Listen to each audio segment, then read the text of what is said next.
Elle était marquée en bleu le lendemain, donc elle est toute gonflée. Elle avait l'œil au bord noir. Elle avait les 5 marques donc, de ses doigts pendant 6 jours. Ses parents sont encore sous le choc. Leur fillette de 7 ans a été violemment giflée par un médecin lors d'une consultation dans un cabinet à Saint-Étienne-les-Oulières dans le Beaujolais. Elle ne voulait pas la baisse-langue, le bout de bois qu'on infiltre dans la gorge.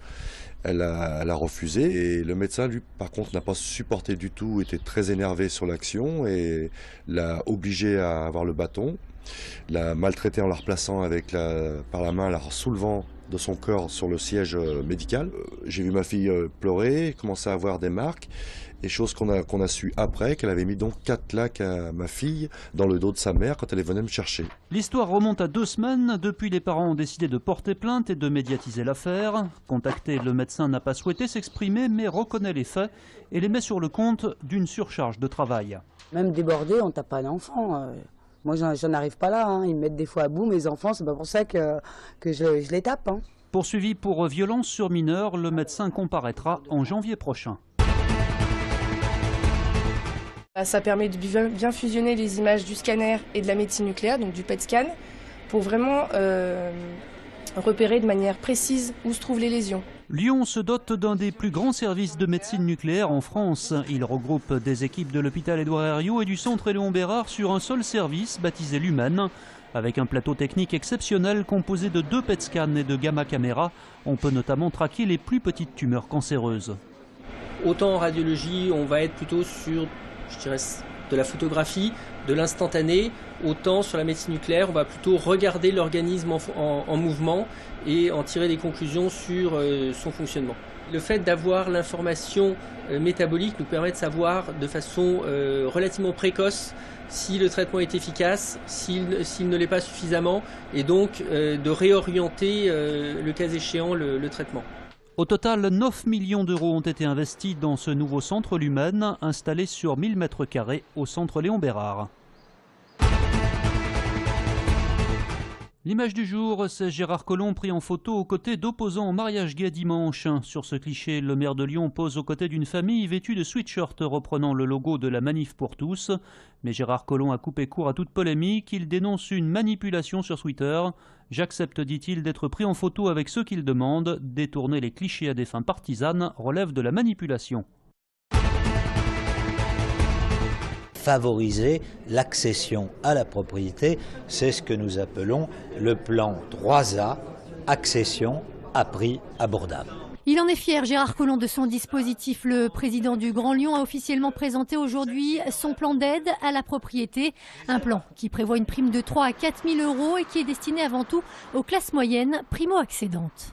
Aujourd'hui, par des mesures purement locales, on peut encourager des gens qui se posent des questions, qui sont déstabilisés un peu par la situation du marché, de l'économie. Et ce mécanisme peut les inciter à revenir sur une décision attentiste. Un dispositif qui associe donc les promoteurs privés mais aussi les bailleurs sociaux. Au total, ce sont plus de 1000 logements neufs qui pourraient être concernés. Des logements en cours de construction ou en projet sur l'ensemble de l'agglomération. Dès que ces programmes afficheront pour ces logements-là moins de 2800 euros du mètre carré ou moins de 20% du prix du marché jusqu'à 3600 euros du mètre carré, nous labelliserons ce logement, Grand Lyon logement abordable. Sachez que ce plan entrera en vigueur à la mi-juin et sera expérimenté jusqu'en décembre 2014. Contrat rempli pour l'OL grâce à 2 coups de pied arrêtés dont un nouveau coup franc magnifique de Clément Grenier.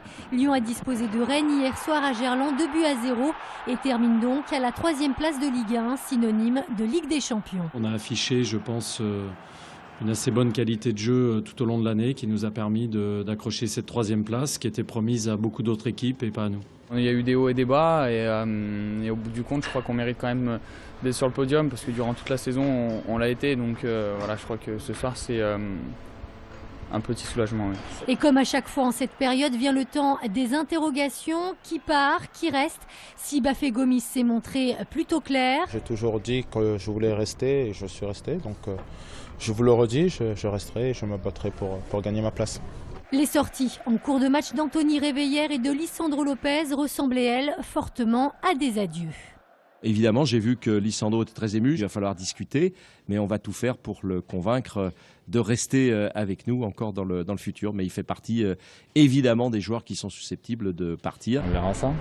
Je dirais, je suis en fin de contrat au 30 juin, donc on verra ce que sera fait l'avenir. Vous verrez courant juin, juillet, ce qui peut se passer. Les joueurs ont désormais un peu plus d'un mois de vacances devant eux. Les premières rumeurs, elles, sont déjà là. Selon le Daily Mirror, l'OL aurait fait une offre à Arsenal pour son attaquant ivoirien, Gervinho. Caroline Garcia affrontera Serena Williams au deuxième tour de Roland-Garros. En battant dimanche l'Ukrainienne Yulia Begel-Zimmer, la jeune lyonnaise de 19 ans va croiser au prochain tour la numéro 1 mondiale. 113e joueuse mondiale, Caroline Garcia est quasiment assurée de rentrer dans le top 100 à l'issue du tournoi parisien. C'est le rendez-vous des amoureux des livres. Les 7e assises du roman organisées par Le Monde et la Villa Gilles se tiennent à Lyon jusqu'à dimanche. Au programme des conférences, des rencontres avec des auteurs comme Christine Angot ou des lectures publiques avec notamment Pierre Arditi sur le site des Subsistances.